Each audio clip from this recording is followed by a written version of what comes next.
Hi, I'm Ren. Welcome to A Ren's Tale. Today I'm bringing you a video response to the collaborative tarot tag Deck Crush, started by Dawn Michelle Tarot, Lisa Pappas, Marlena Teresa, and Danny Mystic. I'll link their original videos down below along with the prompts in case you want to create your own Deck Crush VR. Let's get crushing.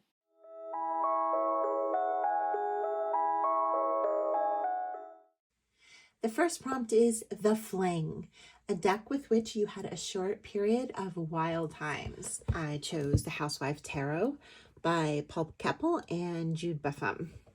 Now, I believe I bought this deck in 2004 when it first came out, and I absolutely fell in love with it. The packaging is divine on this one.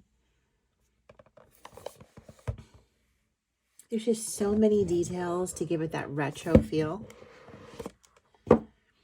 I love the recipe box. The little divider cards, the gingham backs on the cards, and the instruction book, which always reminds me of my grandmother because she had a toaster exactly like this one.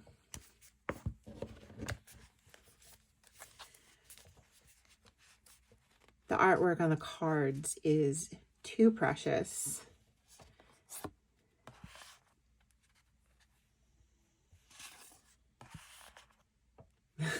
I love this Five of Cups, complete with pulling her hair out. I think we've all felt this way cleaning the toilets. You definitely get Rider-Waite-Smith vibes out of this deck. The death card just kills me. No pun intended. Everything expires. Real salmonella.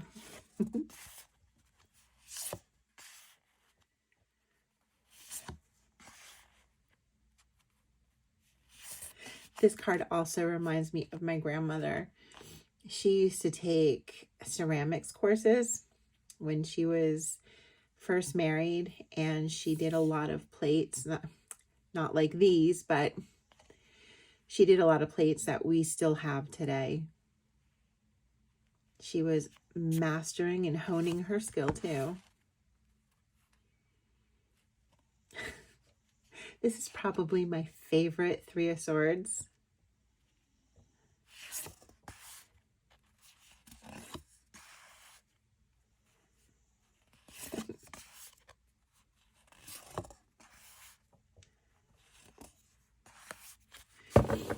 While I do love this deck, it is severely lacking in diversity.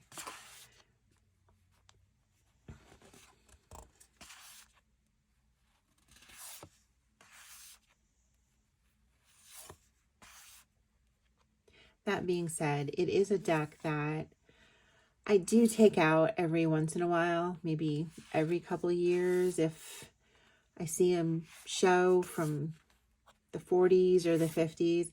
Especially, there's a movie with Lucille Ball and Desi Arnaz called The Long, Long Trailer.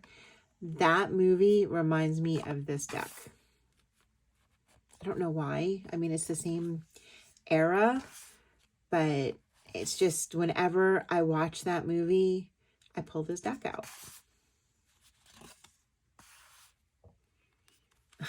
I love the Eight of Wands with all the brooms and dusters.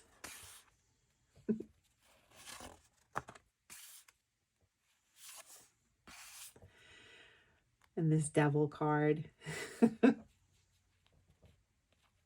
So many temptations. Pink lemonade.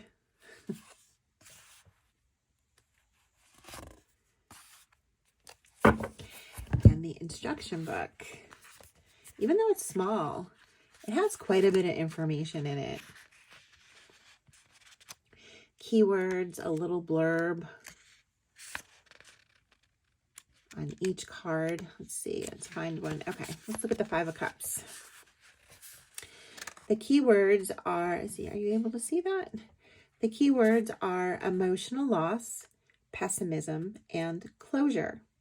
A pessimistic housewife despairs over 3 glasses spilled on her ravishing new carpet, failing to see the 2 that still remain. When the Five of Cups appears in a reading, it's a sure sign that you need to stop crying over spilt milk or martinis and move on with your life. You've suffered an emotional loss, but don't dismay. Just open your eyes and see all the good things you still have. Drink up. It's my kind of card.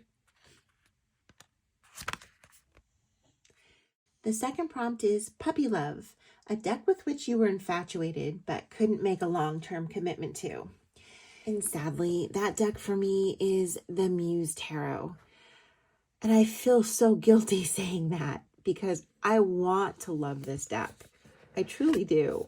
It's a beautiful deck, and I love Chris Ann's work.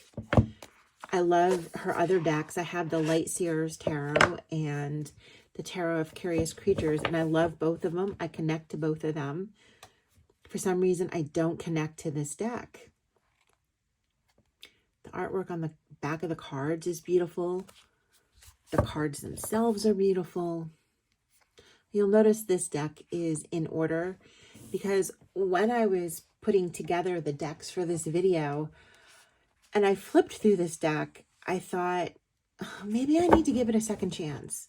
So I put everything in order with the understanding that I'm going to sit down soon with the guidebook and go page by page, card by card, and see if I can make a connection with this deck because I almost refuse to give up on it. And I compared this one to the Moonchild Tarot first, and this was the one that resonated with me. Only once I had it, it didn't work for readings. It was one thing for a daily pull, but in an actual reading, I couldn't feel anything. And I love the energy it gives off. I love the energy of this card.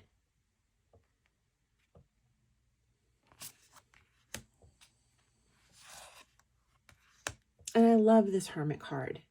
I love the symbology that shines through.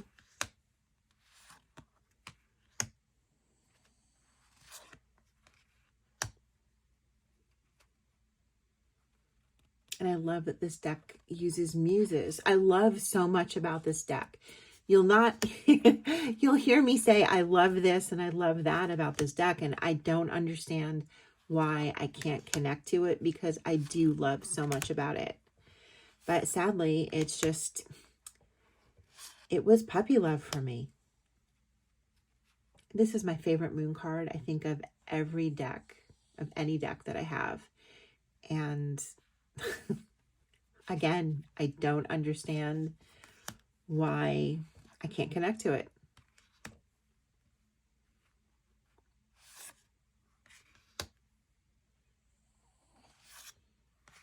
It's beautifully done. There's no doubt about that. But sadly, the Muse Tarot is my puppy love deck. Our third prompt is Friends with Benefits, a deck you care about but sometimes get extremely passionate for. For me, that's the Dark Mansion Tarot.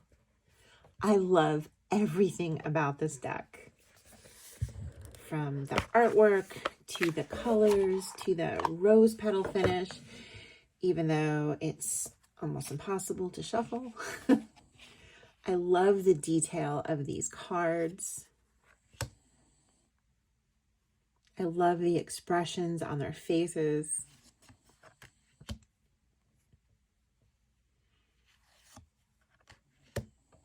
Every time I use this deck, I see something new. It's just one of those decks that makes me smile every time I use it. Now again, this is another deck that's lacking diversity. But it is a stunning deck.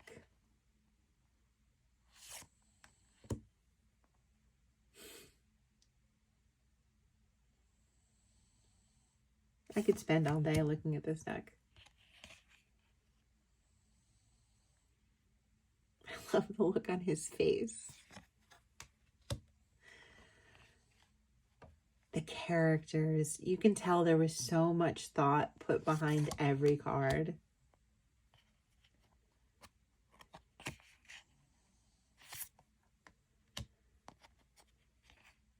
I mean, you can look at this and you can feel the weight he has to carry.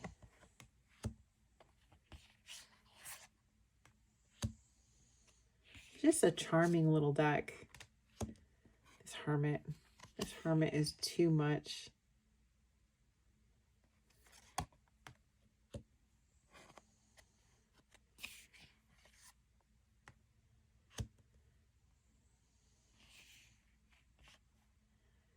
I don't use this deck that often. It is truly a friends with benefits. But when I use it, I love it. I love how it makes me feel. And then I put it away for a while. And then when I need that feeling, I take it out again.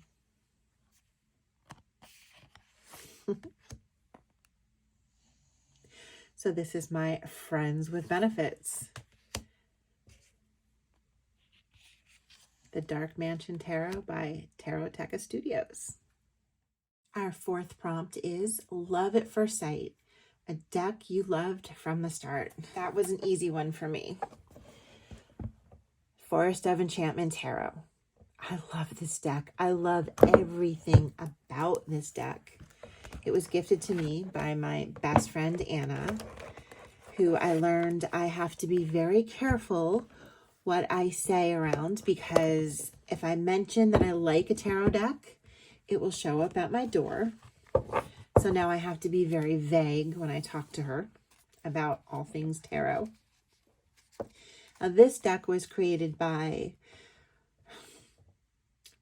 pardon my pronunciations, I hope I'm getting this right, Linnea Weatherstone, with illustrations by Marela Allwood. And the illustrations are just to die for. I love the card backs. Those alone make the deck, let alone the rest of the artwork, the detail in the beard, in the tree roots.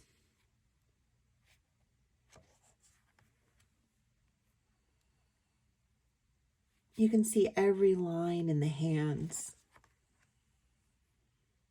every detail. You feel his despair.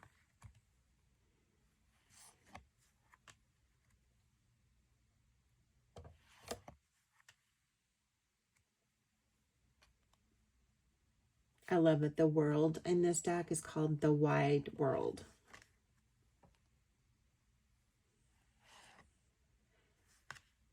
The Hierophant is the oldest one. There are a few changes in this deck.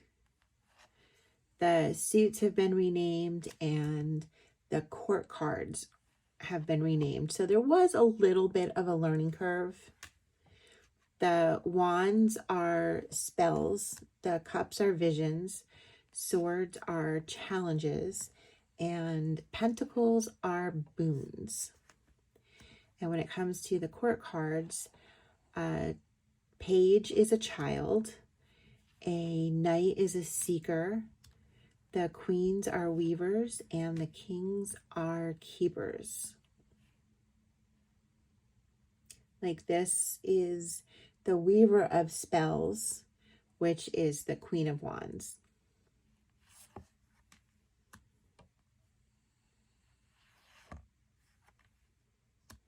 The Eight of Boons is the Eight of Pentacles.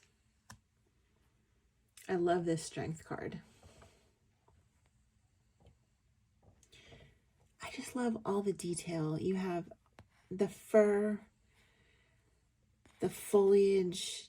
There's just so much detail, so much to love. The ogre under the bridge. Every feather on this bird. And this hermit card blows me away every time I see it. There's just so much detail. His little home with all the roots and all the little books. His little notes. He's taking that time for himself.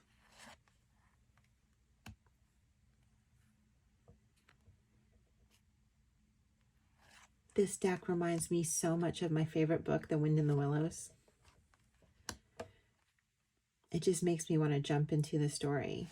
And each card tells a story. In the guidebook, they definitely put together an amazing guidebook on this one. Let's see. Now the white heart in this is the Fool. My guidebook is so well used, it's starting to fall apart. I love that there are full color illustrations. Now, it's my understanding with this deck that this artwork was very small and it's been enlarged to make the cards and the guidebook. Just the fact that there's so much detail in a painting that was originally so small.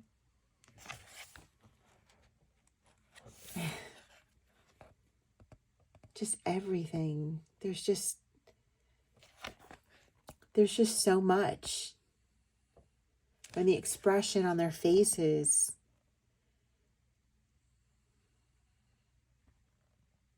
Just makes you wonder, what is she making? What are they doing?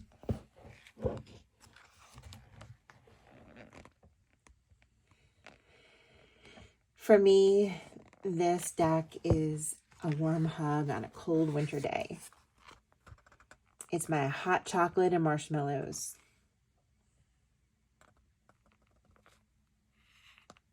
It gives me all the feels.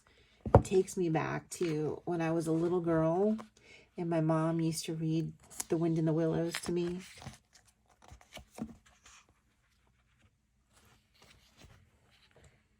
Just brings me back to that fairy tale land when times were simpler. Everything about this deck, this book, just made this my love at first sight. There was no other deck that could have taken its place. Our fifth prompt is One Night Stand, a deck you tried out but moved on from almost immediately. Sometimes you still think about that deck. For me, it's the Friends Tarot by Smith Street Gift. I love the show. I've seen every episode numerous times, but the deck, yeah, we didn't exactly get along. The artwork is okay. You know, it's the same artwork that's in the, I think it's called the Tinseltown Tarot and the Golden Girls Tarot. And the Golden Girls Tarot is one of my favorite decks. So you would think I would like this deck, but sometimes I can't figure out who the characters are supposed to be. Like, I'm not really sure who this one's supposed to be. It's not Ross. It's not Chandler. I think maybe this is one of the boyfriends that appeared in the show.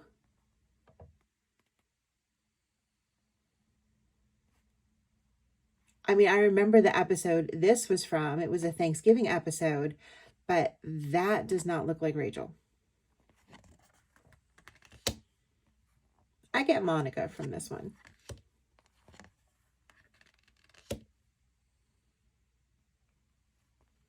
I get Joey from this one too. I don't necessarily understand why Ross is on the Wheel of Fortune. Don't quite get this card. Oh, Joey is funny in this one.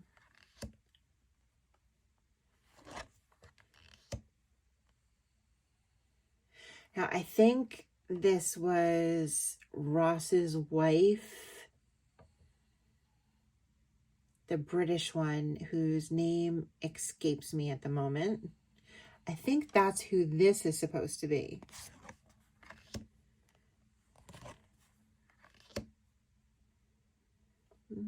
Not quite sure on this one. This one's upside down. This is Chandler.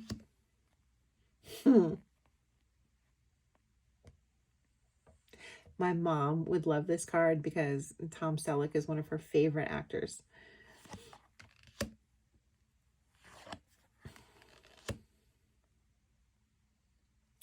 Now see, I don't get Phoebe in this card. I get more Chelsea Handler vibes.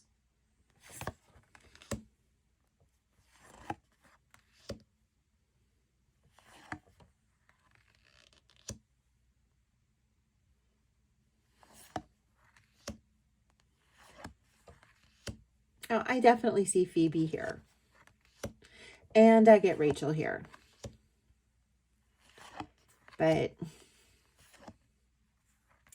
it was definitely a deck that I moved on from very quickly. Like, I opened it, I used it, did a couple readings, and that was it. Smelly cat immediately comes to mind here. Now I'm going to be singing that for the rest of the night. It's going to be stuck in my head. I don't know, maybe I didn't give this a fair chance. It is a cute deck, but the artwork is just not, I don't know. I don't think the artwork on this one is as good as the artwork on their other decks. So this was my one night stand, the Friends Tarot. And speaking of friends, our sixth prompt is we were on a break, a deck you're separated from for any reason. I don't have a box for this deck because it disintegrated a long time ago, but this is Legend, the Arthurian Tarot. This is the first edition from 1995. I actually purchased this in 1996, in January of 96. And I remember that date because my mother gave me my first tarot deck, Christmas 1995, and it was just the Major Arcana. And I loved it so much, I wanted a complete deck. So I chose this one. It actually came from this little Bible shop in a town near where I lived, and they sold Bibles on one half of the store and some metaphysical items on the other. And they had these Llewellyn decks, and I chose King Arthur because it was something I was familiar with, although not as familiar as I thought I was, because this deck was very difficult to learn on. Not only did I have to learn the Rider-Waite-Smith system, I also had to learn the legend of King Arthur and the Knights of the Round Table, which Anna Marie Ferguson did a brilliant job of between the cards and the book. There's also poetry in here by Ray Rue. The book is extremely detailed. There's 4 pages for the Major Arcana, like on the Magician. So the character on the card is Merlin, and it gives you the meaning, the reversed, the description and symbolism in the card, and then it gives you the story of Merlin. And then for the Minor Arcana, it gives you 2 pages per card, the meaning, the reversed, and then a brief story. There's also a Celtic layout sheet in the back.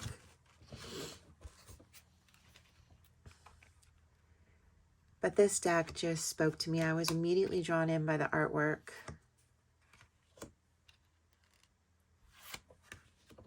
I even love the card backs, which this is the Julian Bowers Turf Maze in England, which I think those mazes are just fascinating.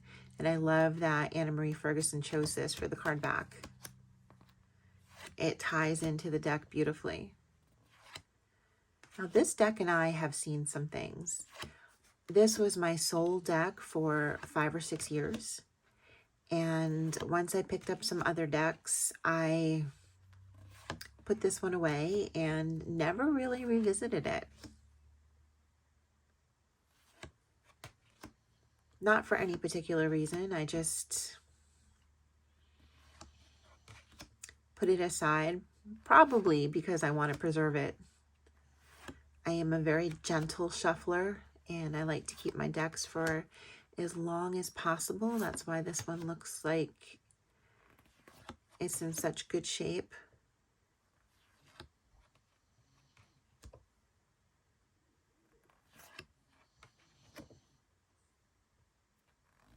It's a deck I'll always have in my collection.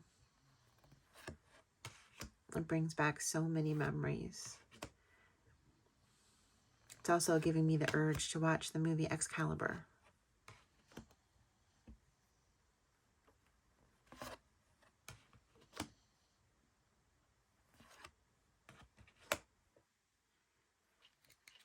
And this is my We're on a Break deck.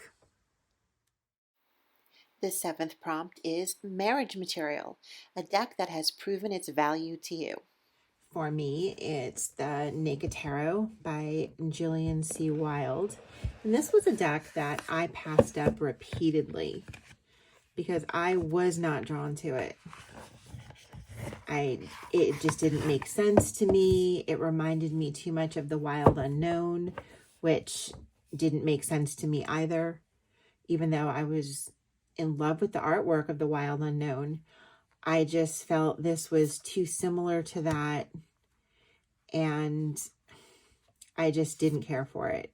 And then I saw a walkthrough video, and I can't remember which tarot tuber that was, but I saw a walkthrough video and I was drawn by the minimalistic look of the cards.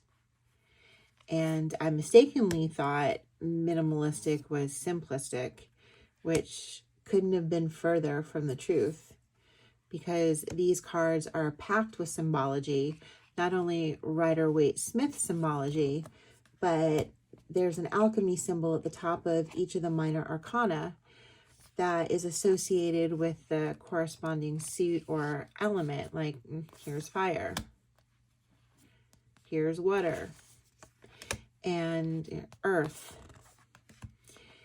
And there's also, let's see, you'll also see astrology signs on many of the cards.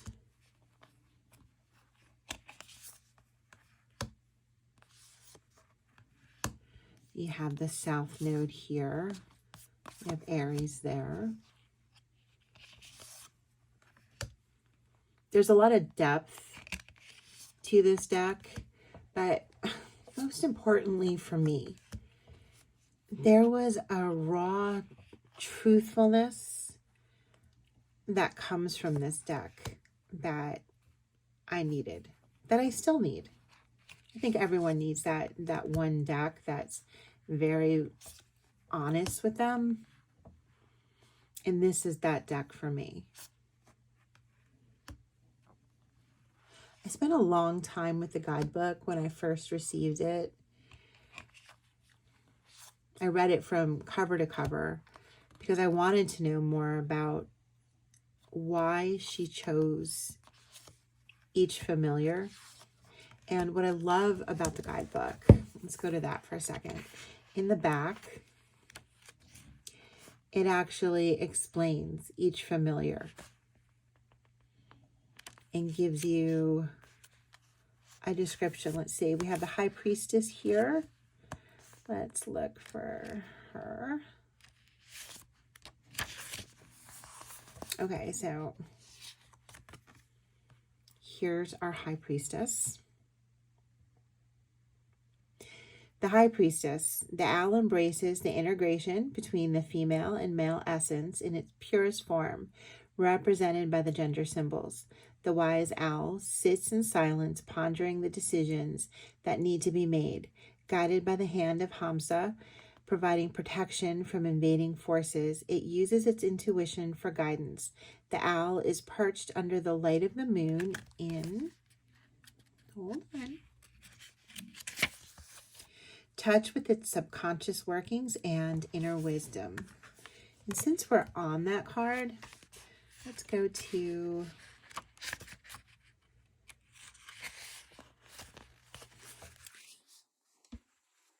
so for the major arcana in this book, you get a naked heart message, you get crystal recommendations, you get the ruling planet, the familiar whispers, and the heart disconnect, which is the reversed meaning of the card.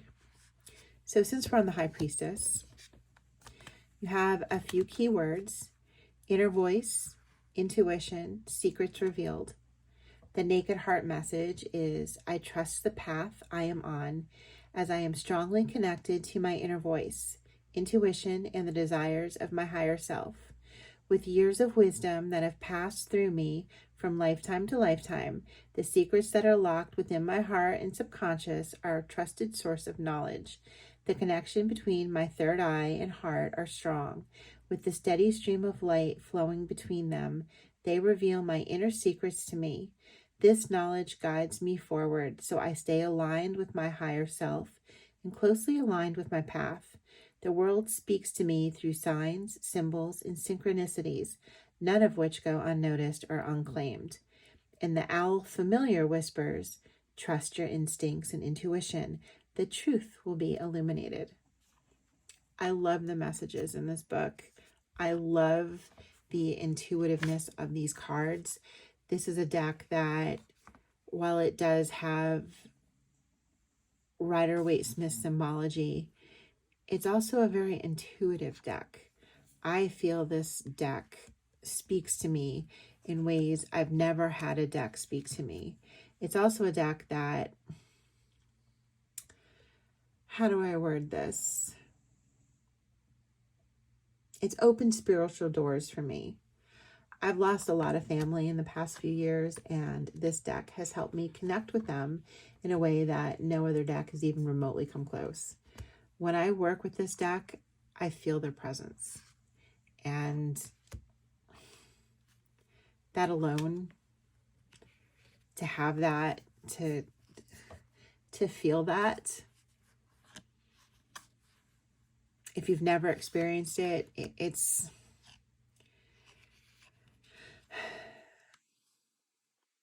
makes me sad. It makes me happy at the same time.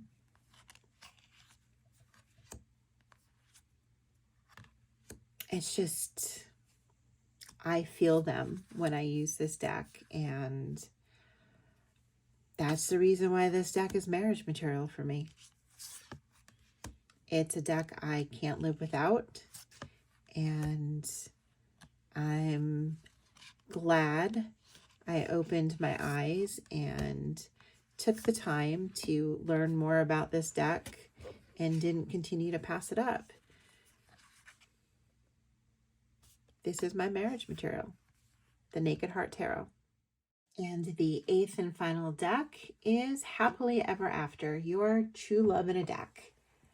And that's the Monstero. Hands down, no doubt about it. This is my Happily Ever After. Monstero by Joanna Nelson. She also created the Cosmo Beings Tarot and the Little Bug Oracle. She also has a Lenormand deck coming out soon. So if you don't follow her already on Instagram or Etsy, I suggest you do, so you can hear about that as soon as it comes out. Look at these card backs. I can't talk about this deck enough. I rave about this deck all the time to everyone who will listen. I rave about this deck to Joanna Nelson, and I'm sure she's tired of hearing me talk about it because it's her deck. But this deck is just my all-time favorite, and it's one that I use every single day. I can't say that about any other deck. I use it in the morning for a daily card pull. I use it throughout the day for guidance, and I use it at work. In my day life, I am a romance author, and tarot cards are my nightlife. But whenever I have a plot problem or I need an interesting plot twist, I turn to this deck. and it has given me some surprising results that I've used in my books. I can't help but feel good using this deck. It just gives me all the warm fuzzies.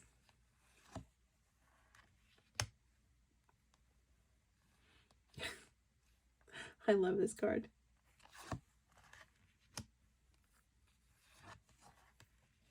These little monsters are so endearing.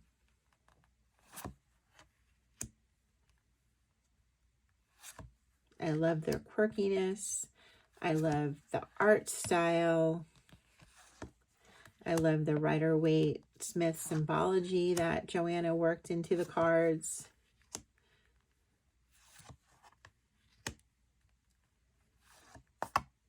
I just can't help but smile every time I use it.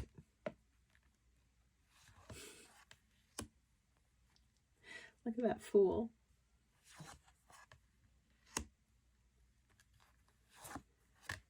It's just the sweetest little deck. And it's one I would be extremely upset if anything ever happened to it. I love this Ten of Swords, and I'm very particular about my Ten of Swords cards. Same thing with my Three of Swords, because they can be very dark and just dark and depressing. And I don't get dark and depressing out of this card. And I think Joanna did a really brilliant job of stressing that there's hope after this card with the sun in the background. I get the energy, and there's a new dawn on the horizon, and you have support. And this is a truly, it's going to be okay card, where some of the Ten of Swords are just all hope is lost. This is the it's going to be okay card.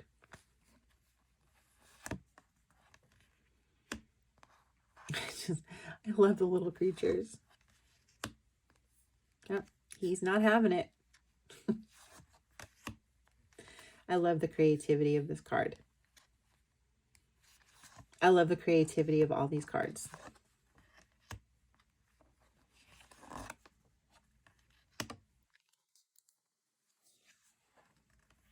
I see, like the Three of Swords. It's a sad card, but it's not as sad with this deck. I mean, yes, the monster's sad, and he has this little puddle here, and it's dark and gloomy, but you just want to run up and give him a hug.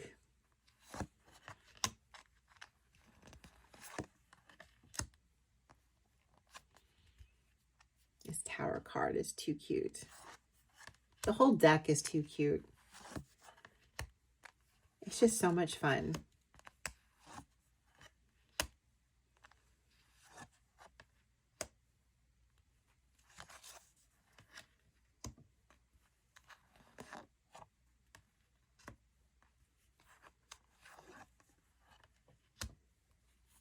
There's absolutely nothing I would improve on this deck. It's just perfect in every way. And that is why this is my happily ever after deck. I thank you for joining me on this hashtag deck crush. I enjoyed this today, and I appreciate you staying with the whole video. I am new to TarotTube, so if you wouldn't mind giving me a like and subscribe, I would appreciate it, because it helps my channel grow. And I look forward to seeing you again. Bye-bye.